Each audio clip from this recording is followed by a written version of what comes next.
effectively, what we're going to be doing over the next 90 minutes, give or take, depending on how many questions there are, is going through some of the best practices for writing articles.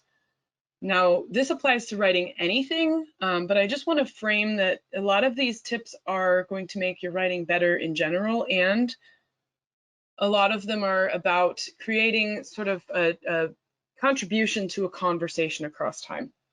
So let's dive in. Here we have our agenda for the day.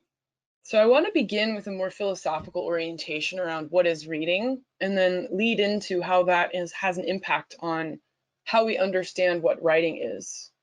Then we're going to do a very large section of writing tips that you can put into practice and take notes. So get your pencils out or any kind of writing utensil that you have in order to take your immediate impressions off of these writing tips.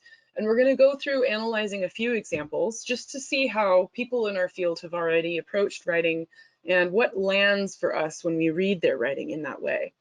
Then I'll have a small section of talking about improving astrological research, because the field of astrology includes a different kind of reading than just any field. We have a very special kind of nomenclature, and even in fact, inside of the practice of astrology, many of us disagree on the ways in which techniques need to be approached. So I'm going to have a moment to talk about improving our astrological research so that we can begin to speak to each other in ways that make sense to each other, even if we don't use the same techniques in the same way.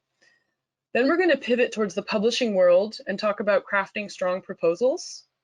And I'll give you insights into that publishing world so that you can see where your idea might find the best place to root and land for all time. There'll be more of a Q&A at the end, but like Gay said, you're going to be able to ask me things as you go. And if something comes up, type the question in. If I can't answer it, I will say, hey, I'll answer that in a minute. I have something else to share that might answer your question already, or whatever. But don't hold back. Definitely, if something comes up and you have a question, ask right away. Okay.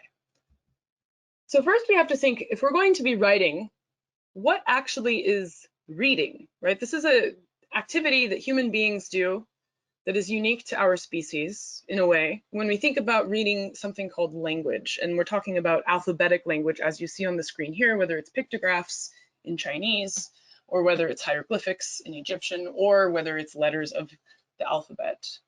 So we have to understand that writing and reading are two forms of communication.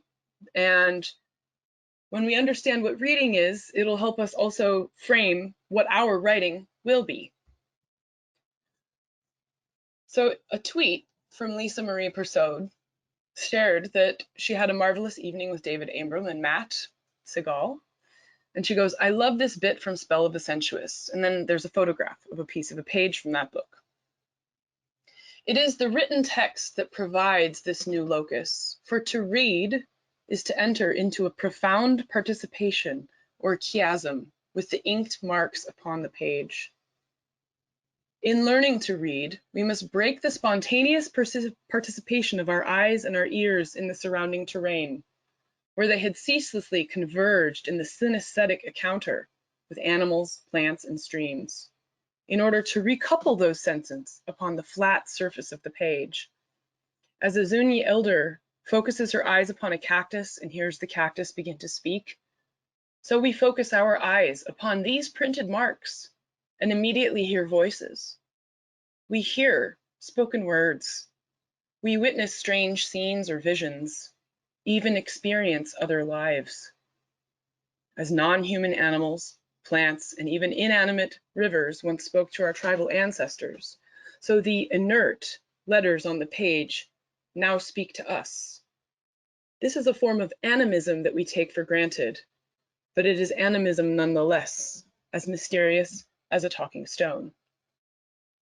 So these marks that we are reading on this page, even here on the screen as you look, they are traces that we enliven with our consciousness and engage with these traces to recreate in our mind's ear this sound of even David Abram, whose work here was published in 1997, speaking to us again in 2022, 25 years later, a quarter of a century later. we can hear his thoughts in our head or through my voice read out loud to you as an oration. And the process of reading comes late in the human development. We first learn to speak, but we're reading our environment in the very same immediate way that he speaks about at the beginning of this.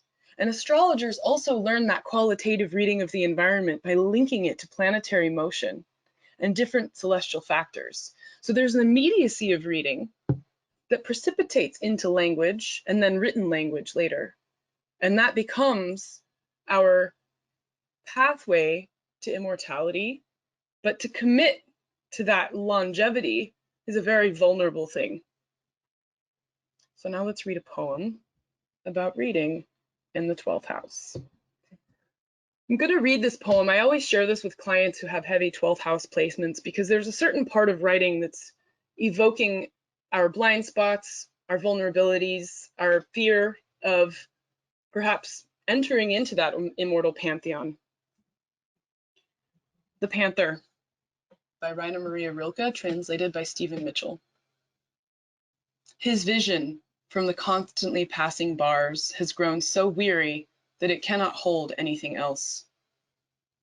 It seems to him there are 1,000 bars, and behind the bars no world. As he paces in cramped circles, over and over, the movement of his powerful, soft strides is like a ritual dance around a center, in which a mighty will stands paralyzed. Only at times, the curtains of the pupils lifts quietly. An image enters in, rushes down through the tense arrested muscles, plunges into the heart, and is gone. So, on the surface of things, this poem appears to be about an animal in a cage, and that's another reason why I link it to the 12th house. However,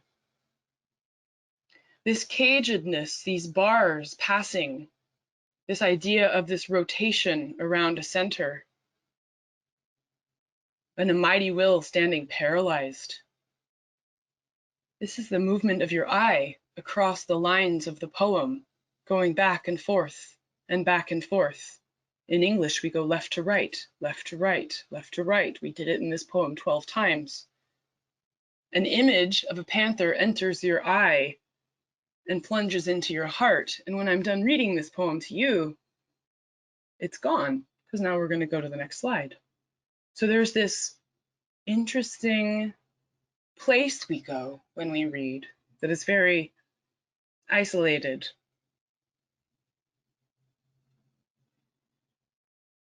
If you're truly reading something and you're immersed in it, can we have a conversation? Probably not, because your attention is entirely diverted into this life world that gets evoked in the act of reading. So when we pivot and we think about writing, we're producing the conditions for future people, for our peers, for our readership, for our audience, to enter into this sacred space that we create, where we command their attention across the constantly passing bars. We give them the images that plunge into their hearts. What kind of situation are we creating?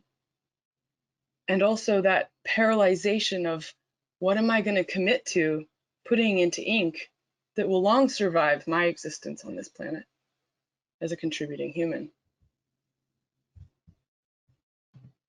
The first written epic of Gilgamesh, appeared in cuneiform, and it's a story about a story. It's a story about immortality. It's a story about defying death and the futility of being able to defy death. It has astrological elements, but it also tells us about that human desire to live forever. And the answer to that living forever is through text. These are the traces we leave. This is the way we can transport our vision of our experience to others and create a situation where they can see it from our eyes, hopefully. And it's my hope that everyone here today can figure out how they can do that in a way that will share their perspective, contribute to our astrological knowledge, and all the ways in which we contribute or sort of make qualitative assessments out of celestial factors to create meaning for human lives now, in the past, but also the future.